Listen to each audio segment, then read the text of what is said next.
টি-20 অভিষেকেই বিশ্বজয়, রাজনীতিতেও প্রথম সুযোগে কামাল ইউসুফের।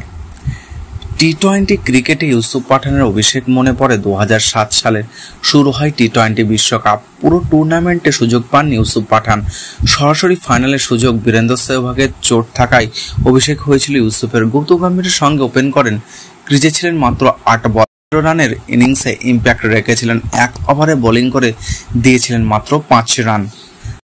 ভারতীয় ক্রিকেটে টি-20 প্রসঙ্গ উঠলের মধ্যে পাঠান ব্রাদার্সের কথা ভোলা যাবে না। ইরফান ও ইউসুফ পাঠান ভারতীয় ক্রিকেটের গুরুত্বপূর্ণ অংশ। দুজনের ধরন অনেকটাই আলাদা। ইরফান যতটা খোলামেলা, ইউসুফ ততটাই চুপচাপ। 22 গজের বাইরে বড্ড শান্ত প্রকৃতির। অনেক কষ্টেও কোনো মন্তব্য বেরোয়, তবে 22 গজে তার দাপট বরাবরই এক্সপেক্টার ছিল। বেশিরভাগ ক্ষেত্রেই স্পিন হিটার হিসেবে ব্যবহার করা হতো, তবে অভিষেক ম্যাচ যেন তার কাছে বরাবরই স্মরণীয়।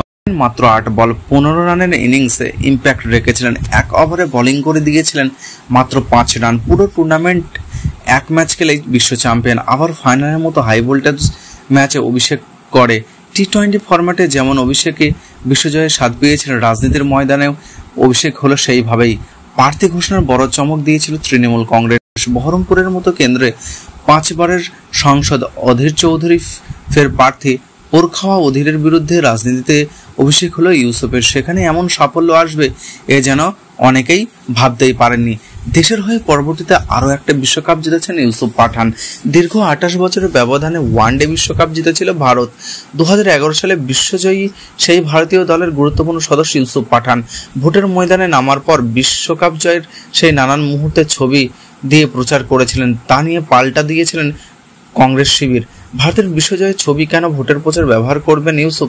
তৃণমূল প্রার্থী জবাব দিয়েছিলেন সেই দলের তিনিও গুরুত্বপূর্ণ সদস্য। ক্রিকেট শুধু নয়, অন্যান্য ক্ষেত্রে একটা শব্দ ব্যবহার করা হয়, আনপ্রেডিক্টেবল। ইউসুফ পাঠান ঠিক যেন তাই। আগে থেকেই কিছু অনুমান করা যায়নি ইউসুফের ক্ষেত্রে। এমন অনেক ম্যাচই কঠিন পরিস্থিতি থেকে খেলা ঘুরিয়ে দিয়েছিল প্রতিপক্ষ, যেখানে কল্পনাও করতে পারেনি। রাজনীতির ময়দানে সেই ধারা বজায় রাখেন, নয়তো অধীর চৌধুরীর মতো রাজনৈতিক ব্যক্তিত্বের বিরুদ্ধে নেমে বাজিমাত করেন ইউসুফ, অনেকেই কল্পনার বাইরে।